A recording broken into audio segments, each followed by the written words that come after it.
ಇವಳು ಭವಾನಿ. ಇವಳು ಮದುವೆ ಆಗಿ ಕೆಲವೇ ವರ್ಷಗಳಲ್ಲಿ ತನ್ನ ಗಂಡನ ಕಳ್ಕೊತಾಳೆ. ಇವಳಿಗೆ ಒಬ್ಳು ಮಗಳಿದ್ದಾಳೆ. ತಾನು ಗಂಡನ ಕಳ್ಕೊಂಡಿದ್ರು ಕೂಡ ಭವಾನಿ ತನ್ನ ಮಗಳನ್ನ ಕಷ್ಟಪಟ್ಟು ಓದಿಸ್ತಾಳೆ, ವಿದ್ಯಾವಂತಳನ್ನಾಗಿ ಮಾಡಿ ಒಂದು ಒಳ್ಳೆ ಕುಟುಂಬಕ್ಕೆ ಮದುವೆ ಮಾಡಿ ಕೊಡ್ತಾಳೆ. ಪ್ರತಿಯೊಂದು ತಾಯಿಯ ಕನಸೆ ತನ್ನ ಮಗಳು ಬೇರೂರ್ ಮನೆ ಸೊಸೆಯಾಗಿ ಸುಖವಾಗಿ ಸಂತೋಷವಾಗಿರ್ಲಿ ಅಂತ. ಹಾಗಾದ್ರೆ ಈ ತಾಯಿ ಕನಸು ಮುಂದೆ ಏನಾಗತ್ತೆ ಅನ್ನೋದನ್ನ ಇವತ್ತು ನೋಡೋಣ. ಓಹೋ, ಗಂಟೆ ಹತ್ತಾದ್ರೂ ಕೂಡ ಇವಳು ಮಾತ್ರ ಗಂಡನ ಮಗ್ಳಲ್ಲಿ ಪೆಚ್ಚಿಗೆ ಮಲಗಿದಾಳೆ. ಲೇ, ಎದ್ದೇಳೆ ಮೇಲೆ. ಸೂರ್ಯ ನೆತ್ತಿ ಮೇಲೆ ಬಂದ್ರು ಇನ್ನು ನಿನಗೆ ಬೆಳಕಾಗಿಲ್ಲೇನೆ? ಇನ್ನು ಅವನ ಮಗ್ಳಲ್ಲಿ ಮಲ್ಕೊಂಡೇ ಇದ್ಯಾ? ಎದ್ದೇಳೆ ಮೇಲೆ. ಅಯ್ಯಯ್ಯೋ ಅತ್ತೆ, ಗಂಟೆ ಎಂಟಾಗ್ಬಿಟ್ಟಿದೆ. ಕ್ಷಮಿಸಿ ಅತ್ತೆ, ನಾನು ಅಲ್ರಾಮ್ ಇಡೋದನ್ನ ಮರ್ತ್ಬಿಟ್ಟಿದ್ದೆ, ಹಾಗಾಗಿ ಎಚ್ಚರನೇ ಆಗಿಲ್ಲ. ಆಹಾ, ಸಾಕ್ ಬಾಯ್ ಮುಚ್ಚೆ. ಎಚ್ಚರ ಇದ್ರೂನು ಎಲ್ಲ ಕೆಲ್ಸನೂ ಅತ್ತೆನೇ ಮಾಡ್ಲಿ ಅನ್ನೋ ಕಾರಣಕ್ಕೆ ನೀನು ಮಲಗಿರೋ ಹಾಗೆ ನಾಟಕ ಮಾಡ್ಕೊಂಡು ಇವಾಗ ಅಯ್ಯೋ ನನಗೆ ಎಚ್ಚರನೇ ಇರ್ಲಿಲ್ಲ ಅಂತ ಆಕ್ಟಿಂಗ್ ಮಾಡ್ತಾ ಇದ್ಯೇನೆ? ಅಯ್ಯಯ್ಯೋ ಇಲ್ಲ ಅತ್ತೆ, ನನಗೆ ನಿಜವಾಗ್ಲೂ ಎಚ್ಚರ ಇರ್ಲಿಲ್ಲ, ಕ್ಷಮಿಸಿ. ಇವಾಗ್ಲೇ ಎಲ್ಲ ಕೆಲ್ಸನೂ ಮಾಡ್ಬಿಡ್ತೀನಿ. ಛೇ, ಅದೇನ್ ಸಂಬಂಧ ಅಂತ ನನ್ ಮಗನಿಗೆ ಈ ಹುಡುಗಿನ ತಂದು ಗಂಟಾಕದ್ನೋ ಏನೋ. ಇವಳು ಬಂದಾಗಿಂದಾನು ಯಾವ ಕೆಲ್ಸನೂ ನೆಟ್ಟಗ್ ಮಾಡೋದಿಲ್ಲ. ಎಲ್ಲಾ ಕೆಲ್ಸಕ್ಕೂ ನಾನೇ ಹೋಗ್ಬೇಕು. ಇವಳ ತಾಯಿನೋ ಒಂದ್ ನಯಾ ಪೈಸಾ ವರದಕ್ಷಿಣೆನೂ ಕೊಟ್ಟಿಲ್ಲ. ಕೊಟ್ಟಿರೋ ಆ ಗುಜ್ರಿ ಐಟಮ್ಸ್ಗೆ ಇವಳನ್ನ ನಾನು ಈ ಮನೇಲಿ ಮಹಾರಾಣಿ ಹಾಗೆ ನೋಡ್ಕೋಬೇಕನ್ಸುತ್ತೆ. ಅದೇನೋ ಗೊತ್ತಿಲ್ಲ, ಹೆಣ್ಮಕ್ಳು ತಾವು ಸೊಸೆಯಂದ್ರಾಗಿರುವಾಗ ಅತ್ತೆ ಇಷ್ಟ ಆಗಲ್ಲ, ತಾವು ಅತ್ತೆ ಆದಾಗ ಸೊಸೆ ಇಷ್ಟ ಆಗಲ್ಲ. ಹಾಗೇನೆ ಗೋಮತಿ ಕೂಡ ಸಹನನ್ ಮೇಲೆ ತನ್ನ ಅತ್ತೆ ದರ್ಪನ ತೋರಿಸ್ತಾ ಇರ್ತಾಳೆ. ಅದಕ್ಕೆ ನಾನು ನನ್ನ ಫ್ರೆಂಡ್ಸ್ ಎಲ್ಲ ಇವತ್ತು ಟ್ರೆಕ್ಕಿಂಗ್ ಹೋಗ್ಬೇಕು ಅನ್ಕೊಂಡಿದೀವಿ. ಹಾಗಾಗಿ ಎಲ್ರೂ ಸ್ನಾಕ್ಸ್ ಎಲ್ಲ ತಗೊಂಡ್ ಬನ್ನಿ ಅಂತ ಹೇಳಿದ್ರು. ಆದ್ರೆ ನಾನು ಅಲ್ಲಿ ಟಿಫನ್ ತಗೊಂಡ್ ಹೋಗೋಣ ಅನ್ಕೊಂಡಿದೀನಿ. ಅಂದ್ರೆ ಸುಸ್ತಾಗಿರತ್ತೆ ಅಲ್ವಾ, ಅವಾಗ ಅಲ್ಲೆಲ್ಲಾದ್ರೂ ಕುತ್ಕೊಂಡು ತಿನ್ನೋದಕ್ಕಾಗತ್ತೆ ಅಂತ. ಹಾಗಾಗಿ ನನ್ಗೊಂದ್ 4-5 ತರದ್ದು ತಿಂಡಿ ಮಾಡ್ಕೊಡೋದಕ್ಕಾಗತ್ತಾ? ಏನು 4-5 ತರದ? ಏನ್ ಹೇಳ್ತಿದೀಯ ಶ್ರುತಿ ನೀನು? ಅದಕ್ಕೆ ಯಾವ್ದಾದ್ರು ಒಂದ್ ತಗೊಂಡೋದ್ರೆ ಬೋರ್ ಆಗುತ್ತೆ ಅಲ್ವಾ, ಹಾಗಾಗಿ ಒಂದ್ ಸ್ವಲ್ಪ ಡಿಫ್ರೆಂಟ್ ಆಗಿರ್ಲಿ ಅಂತ ವೆರೈಟಿ ತಗೊಂಡೋದ್ರೆ ತಿನ್ನೋದಕ್ಕೂ ಖುಷಿ ಆಗುತ್ತೆ, ಎಲ್ರೂ ಇಷ್ಟಪಟ್ಟು ತಿಂತಾರೆ. ಒಂದು ಚಪಾತಿ ಮಾಡಿ ಸ್ವಲ್ಪ ಸಾಫ್ಟ್ ಆಗಿರ್ಲಿ ಆಯ್ತಾ. ನಾವು ಸ್ವಲ್ಪ ತಿನ್ನೋದು ಲೇಟ್ ಆಗುತ್ತಲ್ವಾ, ಅವಾಗ ರಫ್ ಆಗಿದ್ರೆ ತಿನ್ಬೇಕು ಅನ್ಸೋದೇ ಇಲ್ಲ. ಆ ಚಪಾತಿಗೆ ಆಲೂಗಡ್ಡೆ ಪಲ್ಯ ಮಾಡಿ, ಹಾಗೆ ಪಲಾವ್ ಮಾಡಿ, ಇನ್ನೊಂದು ವಾಂಗಿಬಾತ್ ಮಾಡಿ, ಜೊತೆಗೆ ಒಂದ್ ಬಜ್ಜಿ, ಅದ್ರ ಜೊತೆಗೆ ಇನ್ನೊಂದು ಸ್ವೀಟು. ಇಷ್ಟೇ ಸಾಕದ್ಕೆ. ಏನು ಇಷ್ಟೆಲ್ಲ ಮಾಡ್ಬೇಕಾ?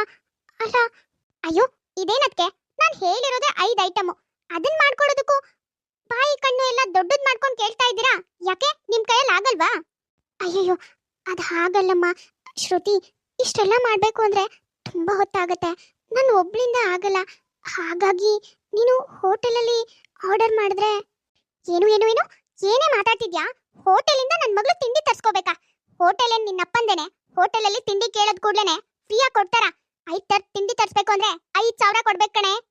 ಅಯ್ಯೋ ಅದು ಹಾಗಲ್ಲ ಅತ್ತೆ, ಅಷ್ಟೆಲ್ಲ ಮಾಡಬೇಕು ಅಂದರೆ ತುಂಬ ಹೊತ್ತಾಗತ್ತೆ, ಅದು ನಾನೊಬ್ಳೇ ಮಾಡೋದಕ್ಕಾಗಲ್ಲ. ಹಾಗಾಗಿ. ಏನು ನಿನ್ನೊಬ್ಳು ಕೈಯಲ್ಲಿ ಆಗಲ್ವಾ?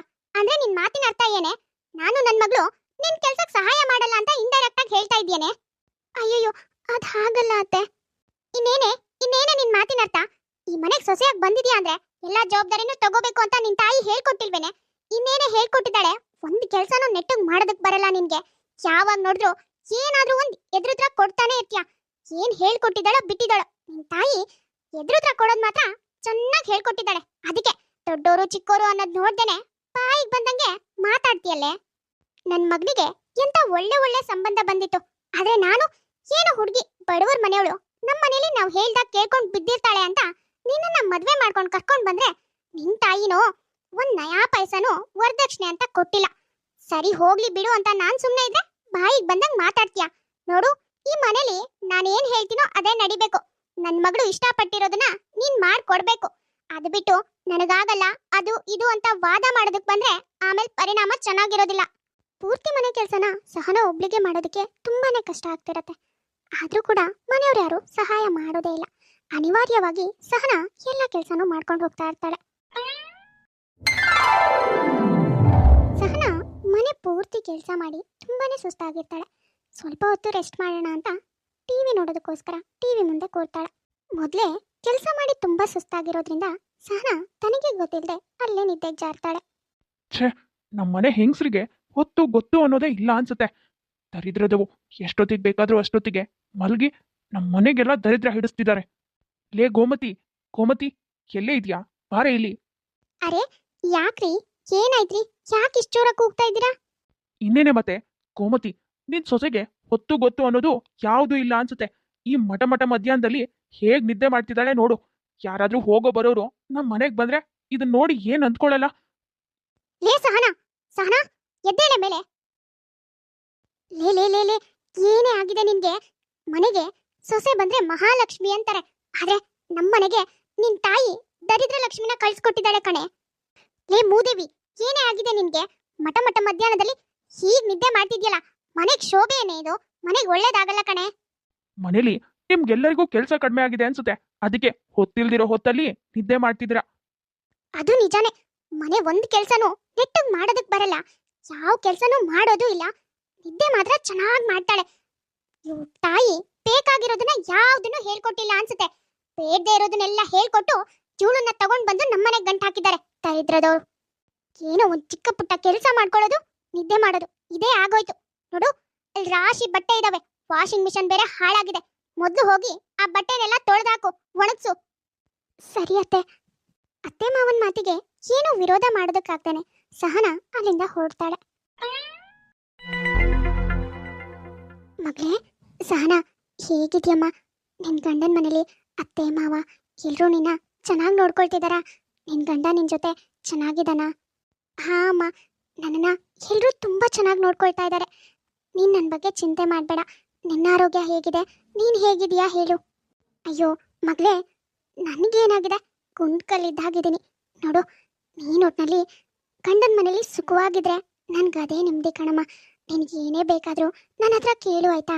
ಅತ್ತೆ ಮಾವ ಏನಾದರೂ ಒಂದು ಮಾತು ಹೇಳಿದ್ರೆ ನೀನು ಬೇಜಾರು ಮಾಡ್ಕೊಳ್ಬೇಡ. ಹಾಗೆ ನಿನ್ನ ಗಂಡನ ಕಡೆನೂ ಗಮನ ಕೊಡು ಆಯ್ತಾ? ಹಾ ಅಮ್ಮ, ನೀನೇನು ಯೋಚನೆ ಮಾಡಬೇಡ. ನನ್ನ ಗಂಡನ ನಾನು ತುಂಬ ಚೆನ್ನಾಗೇ ನೋಡ್ಕೊಳ್ತೀನಿ. ನಾನು ನೋಡ್ಕೊಳ್ತೀನಿ ಅನ್ನೋದಕ್ಕಿಂತ ಅವರೇ ನನ್ನನ್ನು ಎಷ್ಟು ಕೇರಾಗಿ ನೋಡ್ಕೋತಾರೆ ಗೊತ್ತಾ? ಅತ್ತೆ ಮಾವನೂ ಅಷ್ಟೇ, ನನ್ನ ಹತ್ರ ಒಂದು ಕೆಲಸನೂ ಮಾಡೋದಕ್ಕೆ ಬಿಡಲ್ಲ. ಎಲ್ಲ ಕೆಲಸನೂ ಅವರೇ ಮಾಡ್ತೀವಿ ಅಂತ ಮುಂದೆ ಬರ್ತಾರೆ. ನಾನು ಎಷ್ಟೇ ಹೇಳಿದ್ರು ನನ್ನ ಮಾತೇ ಕೇಳಲ್ಲ ಅಂತಾರೆ. ಈ ಮನೇಲಿ ಗಂಡನ ಮನೆಗಿಂತ ನನಗೆ ತವ್ರ ಮನೇಲಿದ್ದೀನೇನೋ ಅನ್ನೋ ಫೀಲ್ ಅಮ್ಮ. ಹೌದೇನೆ ಮಗಳೇ, ನನಗಂತೂ ನಿನ್ನ ಬಾಯಿಂದ ಈ ಮಾತು ಕೇಳಿ ತುಂಬ ಖುಷಿ ಆಗ್ತಿದೆ ಕಣೆ. ದೇವ್ರ ಹತ್ರ ಯಾವಾಗಲೂ ಬೇಡ್ಕೊಳ್ತಿದ್ದೆ, ನನ್ನ ಮಗಳಿಗೆ ಒಂದು ಒಳ್ಳೆ ಸಂಸಾರನ ಕೊಡು ಅಂತ. ನಿನ್ನ ಅತ್ತೆ ಮಾವ ನಿನ್ನನ್ನ ಸ್ವಂತ ಮಗಳಾಗಿ ನೋಡ್ಕೊಳ್ತಿದಾರಲ್ಲ, ಅಷ್ಟೇ ಸಾಕು ಕಣೆ. ದೇವ್ರಂತೂ ದೊಡ್ಡವನು. ನನ್ನ ಮಗಳ ಜೀವನನ ಚೆನ್ನಾಗಿಟ್ಟಿದ್ರೆ ನಾನಷ್ಟೇ ಬೇಡೋದವನ ಹತ್ರ. ಹೌದಮ್ಮ, ನೀನು ನನ್ನ ಬಗ್ಗೆ ಏನು ಚಿಂತೆ ಮಾಡಬೇಡ. ನಿನ್ನ ಆರೋಗ್ಯದ ಕಡೆ ಗಮನ ಕೊಡು. ಸರಿ ಮಗಳೇ, ಮದುವೆ ಆಗಿರೋ ಹೊಸದ್ರಲ್ಲಿ ನೀನು ನಿನ್ನ ಗಂಡ ಇಲ್ಲಿಗೆ ಬಂದು ಹೋಗಿದ್ರಿ, ಅದಾದ್ಮೇಲೆ ಬರಲೇ ಇಲ್ಲ. ಯಾವಾಗ ಬರ್ತೀರಾ? ಅಳಿಯಂದ್ರ ಹತ್ರ ಒಂದ್ಸರಿ ಮಾತಾಡಿ ನೋಡಮ್ಮ, ಯಾವಾಗ ಕರ್ಕೊಂಡು ಬರ್ತಾರೆ ಅಂತ ಹೇಳು ಆಯ್ತಾ? ಸರಿ ಅಮ್ಮ, ನಾನು ಅವ್ರ ಹತ್ರ ಮಾತಾಡ್ತೀನಿ.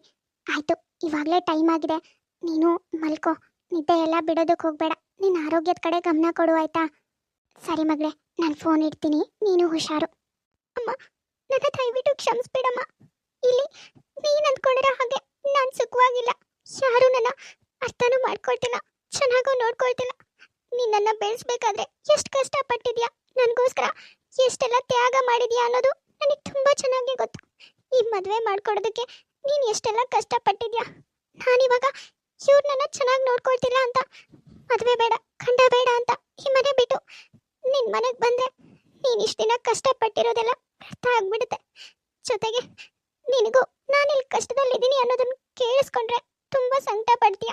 ಹಾಗಾಗಿ ನಿನ್ನ ಎದುರಿಗೆ ಇದನ್ನೆಲ್ಲ ಮುಚ್ಚಿಡ್ಬೇಕಾಯ್ತು. ನನ್ನ ದಯವಿಟ್ಟು ಕ್ಷಮಿಸ್ಬಿಡಮ್ಮ.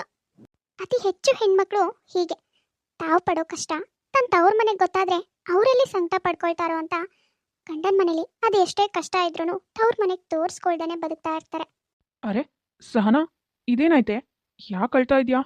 ಅದು ಅದು ರೀ, ಈ ಮನೇಲಿ ನನಗೆ ಯಾವ ಬೆಲೆನೂ ಇಲ್ಲ ಅನ್ನಿಸ್ತಿದೆ. ನಾನು ಬೆಳಗ್ಗೆಯಿಂದ ಸಂಜೆವರೆಗೂ ಎಷ್ಟೇ ಕೆಲಸ ಮಾಡಿದ್ರು ಅತ್ತೆ ಮಾವ ಶ್ರುತಿ ಯಾರೂ ನನಗೆ ಬೆಲೆನೇ ಕೊಡ್ತಾ ಇಲ್ಲ. ಓ, ಅಂದ್ರೆ ಏನ್ ನಿನ್ ಮಾತಿನ ಅರ್ಥ? ನನ್ನ ತಂದೆ ತಾಯಿ ಸರಿ ಇಲ್ಲ, ನಮ್ಮ ಮನೆಯವ್ರು ಸರಿ ಇಲ್ಲ, ನಿನ್ನನ್ನ ಚೆನ್ನಾಗಿ ನೋಡ್ಕೊಳ್ತಿಲ್ಲ, ನಿನಗ್ ಕಾಟ ಕೊಡ್ತಿದ್ದಾರೆ, ಹಿಂಸೆ ಮಾಡ್ತಿದ್ದಾರೆ ಅಂತ ಇಂಡೈರೆಕ್ಟ್ ಆಗಿ ನನಗೆ ಚಾಡಿ ಹೇಳ್ತಾ ಇದೀಯಾ ನನ್ನ ಮನೆಯವ್ರ ಬಗ್ಗೆ? ಅಯ್ಯಯ್ಯೋ, ಅದು ಹಾಗಲ್ಲ ರೀ ನನ್ನ ಮಾತಿನ ಅರ್ಥ. ನೋಡು ಸಹನಾ, ನೀನ್ ಏನ್ ಮಾತಾಡ್ದೆ ಅಂತ ಅರ್ಥ ಮಾಡ್ಕೊಳ್ದಿರೋ ಅಷ್ಟು ದಡ್ಡ ಏನ್ ನಾನಲ್ಲ. ನೋಡು, ಇನ್ಯಾವತ್ತೂ ಇದು ರಿಪೀಟ್ ಆಗ್ಲೇಬಾರ್ದು. ನನ್ನಮ್ಮ ಏನು ನನ್ನಪ್ಪ ಏನು ನನ್ನ ತಂಗಿ ಏನು ಅನ್ನೋದು ನನಗೆ ತುಂಬಾ ಚೆನ್ನಾಗೇ ಗೊತ್ತಿದೆ. ನೀನು ಈ ಮನೆ ಸೊಸೆ, ಅವ್ರು ಏನ್ ಹೇಳ್ತಾರೋ ಅದನ್ನ ಮಾಡೋದನ್ನ ಕಲ್ತ್ಕೋ. ಅದು ಬಿಟ್ಟು ಅಧಿಕಾರ ಚಲಾಯಿಸಕ್ ಹೋಗ್ಬೇಡ. ಛೇ, ನನ್ನ ಗಂಡನಾದರೂ ನನಗೋಸ್ಕರ ಇದ್ದಾರೆ ಅಂದ್ಕೊಳ್ಳೋಣ ಅಂದರೆ ಅವ್ರು ಕೂಡ ಇಲ್ಲ. ಮಂಚದಲ್ಲಿ ಮಲಗುವಾಗ ಮಾತ್ರನೇ ನಾನು ಬೇಕು. ಅದು ಬಿಟ್ಟು ಬೇರೆ ಯಾವುದಕ್ಕೂ ನನ್ನ ಅವಶ್ಯಕತೆನೇ ಇಲ್ಲ ಅನ್ಸುತ್ತೆ. ತನ್ನ ತಂದೆ ತಾಯಿನೇ ಹೆಚ್ಚು. ನಾನು ಏನೇ ಹೇಳಿದ್ರು ಅವ್ರು ನಂಬಲ್ಲ. ಸಹನನ್ ಹಾಗೆ ಪ್ರಪಂಚದಲ್ಲಿ ಬಹುತೇಕ ಹೆಣ್ಮಕ್ಳು ಗಂಡನ ಮನೇಲಿ ಗಂಡನ ಸಪೋರ್ಟು ಇಲ್ದೇನೆ, ಅತ್ತೆ ಮಾವನ ಸಪೋರ್ಟು ಇಲ್ದೇನೆ ಒಬ್ಬಂಟಿಯಾಗಿರ್ತಾರೆ. ಆದರೆ ಗಂಡನ ಮನೇಲಿ ಎಷ್ಟೇ ನೋವಾದರೂ ಕೂಡ ಆ ನೋವನ್ನ ತವ್ರ ಮನೆಗೆ ಹೇಳ್ಕೊಳ್ಳೋದೇ ಇಲ್ಲ.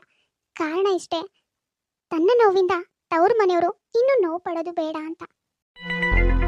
ನೋಡಿದ್ರಲ್ಲ ವೀಕ್ಷಕರೇ, ಇವತ್ತಿನ ಈ ವಿಡಿಯೋ ನಿಮ್ಗೆ ಇಷ್ಟ ಆಗಿದ್ರೆ ಪ್ಲೀಸ್ ನಮ್ಮ ಯೂಟ್ಯೂಬ್ ಚಾನಲ್ನ ಸಬ್ಸ್ಕ್ರೈಬ್ ಮಾಡ್ಕೊಳ್ಳಿ, ಲೈಕ್ ಮಾಡಿ, ಶೇರ್ ಮಾಡಿ, ಹಾಗೆ ಕಮೆಂಟ್ ಮಾಡಿ. ತುಂಬ ಜನ ಹಾಗೆ ವಿಡಿಯೋಸ್ ನೋಡ್ತಾ ಇದ್ರ. ಯಾರ್ಯಾರು ಹಾಗೆ ವಿಡಿಯೋಸ್ ನೋಡ್ತಾ ಇದ್ರು ದಯವಿಟ್ಟು ಸಬ್ಸ್ಕ್ರೈಬ್ ಮಾಡ್ಕೊಳ್ಳಿ.